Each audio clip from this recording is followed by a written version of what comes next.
Hi, and welcome to week 4 and 5.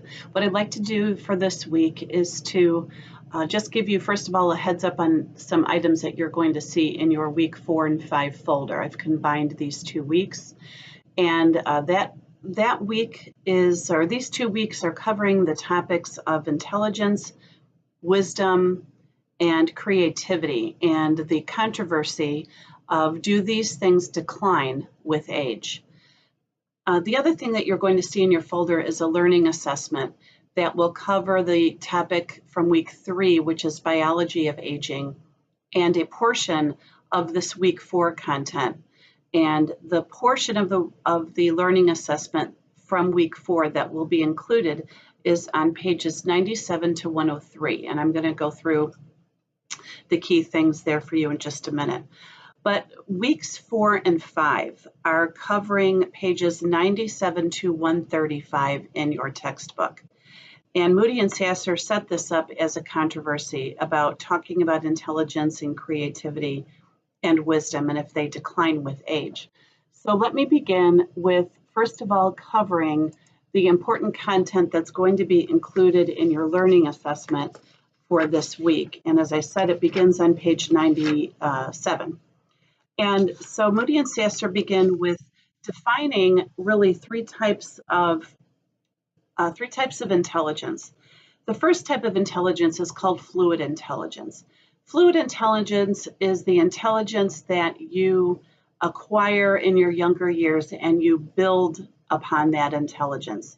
So for example, you've learned how to use a PC, but now you would like to learn how to use a Mac. Well, you can take what you've learned about that PC and you can apply it to learning how to use a Mac. So fluid intelligence is kind of intelligence that sort of builds on itself and continues to grow. And it's applied to new tasks. So like I said, you can take what you've learned and apply it to new things. Crystallized intelligence is more of a reflection. It's more of a definition of your accumulated intelligence throughout your whole life. In other words, really crystallized intelligence is more along the lines of what we would think about wisdom being. So yes, you may, as you age, lose that fluid intelligence. So an 85-year-old person may not as easily be able to adapt to a Mac. Even though they know how to use a PC, they may not be able to adapt as easily to using a Mac as, say, a younger person would. That fluid intelligence is slower in older people, and so it takes a longer period of time for elders to learn new things. But elders have this thing called crystallized intelligence, which is really kind of this lifetime of accumulated knowledge. And it denotes a capacity for abstract creativity. Crystallized intelligence may signify the acquisition of practical expertise in everyday life. So it's your experience, and your experience can then guide decisions based on what you've learned and what you've experienced in your life. So that's kind of, when you think about younger people going to older people for advice about marriage or raising children, it's kind of that been there, done that type of knowledge. That elders are discounted in the area of intelligence because we fail to neglect that even though it's harder for them to learn to use an iPhone, they do have a lot of crystallized intelligence. So I want to be sure that you understand the difference between crystallized intelligence and fluid intelligence. And there's also another intelligence. Well, I'll get to that in just a minute because that's not actually a part of the first half of the readings. That comes in a little bit later. But I also want to turn your attention to a tool that's called the Wechsler Adult Intelligence Scale. It's the most influential measure of global and general intelligence that's used today. And so there's a generally accepted tool that is used for measuring intelligence. It includes verbal and performance scales, which is then combined to assess IQ. The thing is that the Wechsler Adult Intelligence Scale doesn't necessarily take into account, or we don't really have a good way to measure wisdom. We have the IQ test, but is that really an accurate reflection of what wisdom, how we should be measuring with wisdom in older people?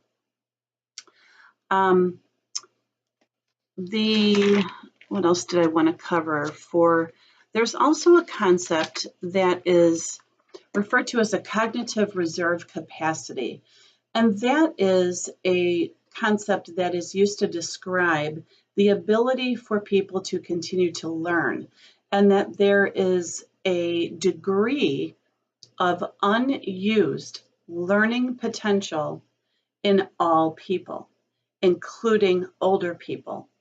We don't lose, well, we do lose the capacity for learning new things, but it doesn't mean that elders don't have the ability to learn new things.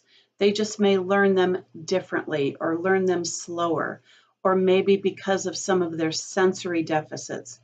A new learner who's older, maybe they do better with visual learning versus auditory learning. So part of our challenge working with older adults is to understand where they are in this process. And we must never assume that an older person is incapable.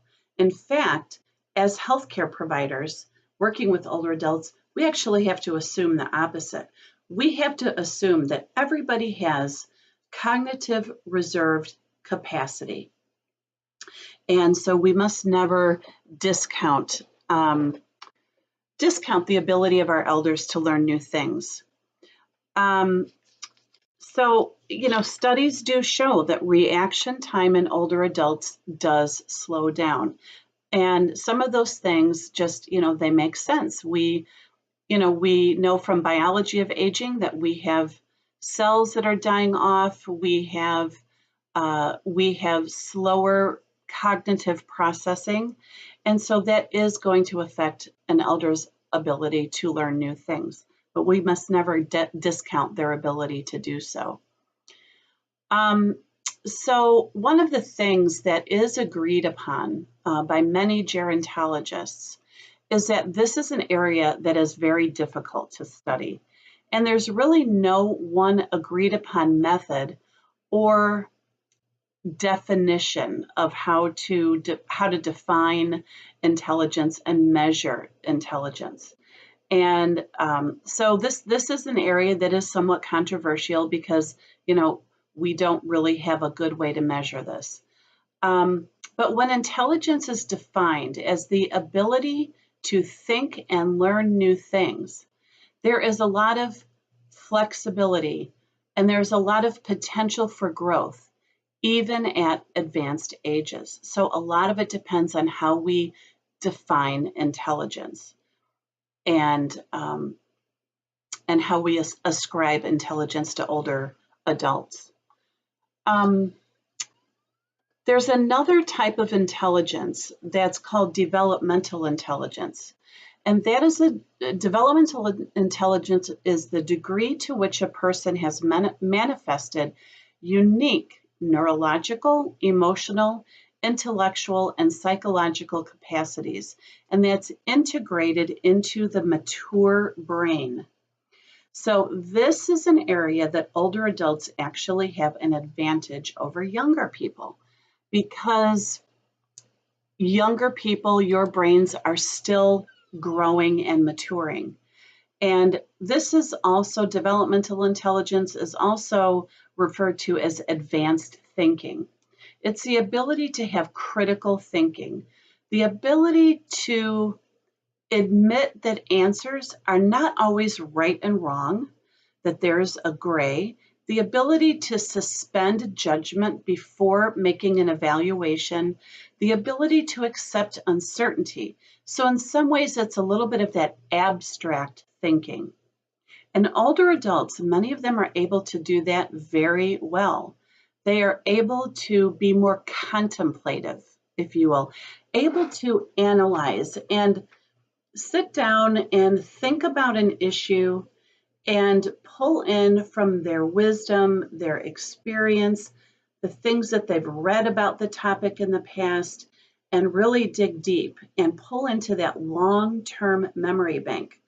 Well, as young adults, you don't have a well-developed long-term memory yet. You probably don't really have memories until you are about the age of 5. So your brain is still accumulating a lot of knowledge. An older person has accumulated a lot of knowledge and they're able to exercise more critical thinking about things. So those are 3 types of intelligence: developmental intelligence, fluid intelligence, and crystallized intelligence.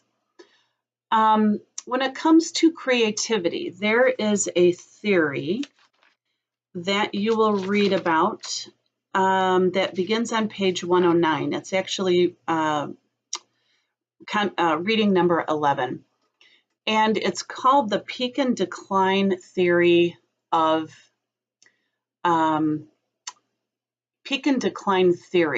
which basically says that when it comes to being creative, when it comes to producing things, people hit their peak at about, say, around the age of 40. And then after that, it's kind of a downhill slope.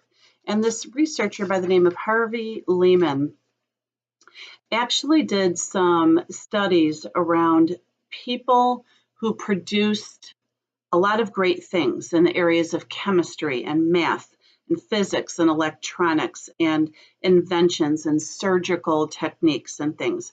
And basically what he did is he looked at these people and said, okay, this geologist produced his best work, was the most prolific in his, let's say, research and his writings. He was 42. And after 42, he didn't really produce very much after that.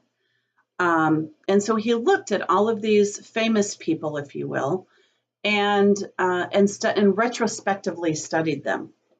Well, so it's interesting to kind of read about his research, but then you need to read reading number 12, which is a critique of Harvey Lehman's research. And there's lots of critiques about his peak and decline theory, that the data used was cross-sectional and did not take into account cohort differences, and that the testing that he did may not actually capture creativity. And the other interesting thing is he went way back in time and looked at people who had life expectancies a lot shorter than what we have now. So if a person who was the age of 40, say 45, peaked in his or her productivity, let's say in the area of mathematics, but they only had a life expectancy of, say, to 62, one could say that by the time he reached 40, he was an older person. Well, now 40 is not really considered that old because people are going to live till they're 70 something. So there's criticisms about this peak and decline. And of course, gerontologists put forth the notion that older people are capable of producing. They're capable of creativity. They're capable of exploring new things and doing new things and learning new things, as we've discussed. One of the experiences that I had in the nursing facility that I worked in for about 15 years is that we had an artist. Her name was Dorothy, and she was a legitimate artist who had a gallery and she sold her artwork. And she continued to do her artwork well into her 90s when she lived in my community. And we did a lot of things to help her continue to be able to express her creativity, even though she had Parkinson's disease, even though she had some memory loss.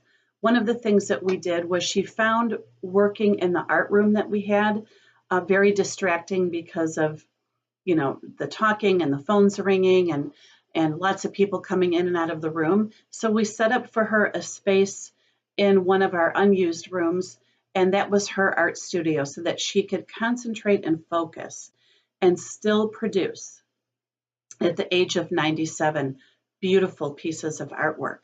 So this notion that we reach our peak in our 40s and then it's downhill after that is really being challenged. As you can probably guess, Moody and Sasser are gerontologists, and the gerontologists are very hesitant to ascribe a lot of things strictly based on chronological age. So in other words, we can't really say that at the age of 45, everybody loses their ability to be creative. At the age of 45, everybody wants to disengage from society, or I'm sorry, 85, everybody wants to disengage from society. Gerontologists are very concerned about this concept of ageism. We don't want to have generalized theories and practices when it relates to older people. They remain just as unique. They remain just as the unique and special people that they were in their younger years. They continue to be just the same in their older years. We just need to adapt. We need to find ways that we can help older people continue to express their creativity and be productive and contribute and have a sense of purpose. So how do we do that with older people? Well, number one, we have to be open to their new ideas about things. If an older person decides that he or she wants to try something that sounds kind of wacky, like, I don't know, think of something. An older person decides that they want to parachute out of an airplane. One of our presidents did that at the age of 90, and his family said, "Go for it, Dad, if that's what you want to do." So we have to be able to embrace and accept the things that older people want to do. In fact, there's an organization that is out there called Masterpiece Living, and that's exactly what Masterpiece Living does. Is retirement communities will contract with them and hook up the Masterpiece Living counselors with residents that live in their community.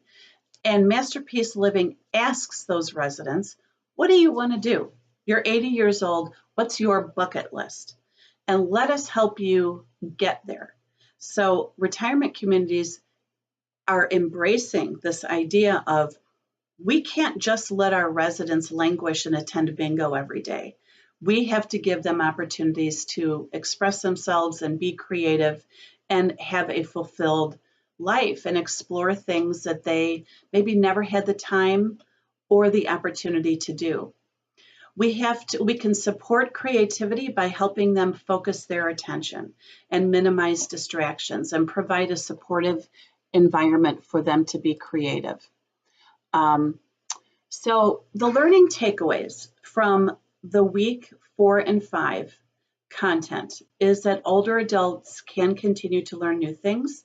We need to adapt our approach and implement good techniques to help them. One thing I forgot to mention is that there is I believe it's in the week 4 and 5 folder, communication techniques working with older adults. I had been asked in a previous semester, I had a lot of communication disorders students who asked me to put something together about communicating with older adults. So you'll see that in the folder. Do take a look at that because there may be a question or two on the learning assessment about communicating. Because after all, if we don't have good communication techniques with older adults, that's half the battle right there. Another learning takeaway is that our personalities, our ability to be creative, and our psychological selves develop through our entire life course. We don't stop developing those things when we reach a certain age. Another takeaway is that older adults can call upon crystallized intelligence to adapt their learning. Being old does not equate in an ability to be creative.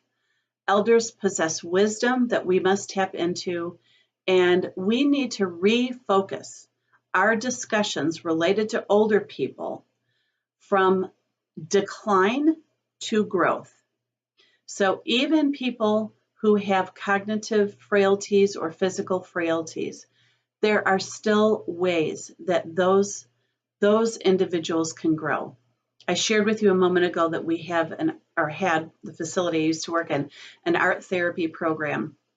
And we had a licensed art therapist come in and lead art classes for our residents. And a couple of the residents were experienced artists, and they enjoyed having that opportunity to continue to express themselves that way.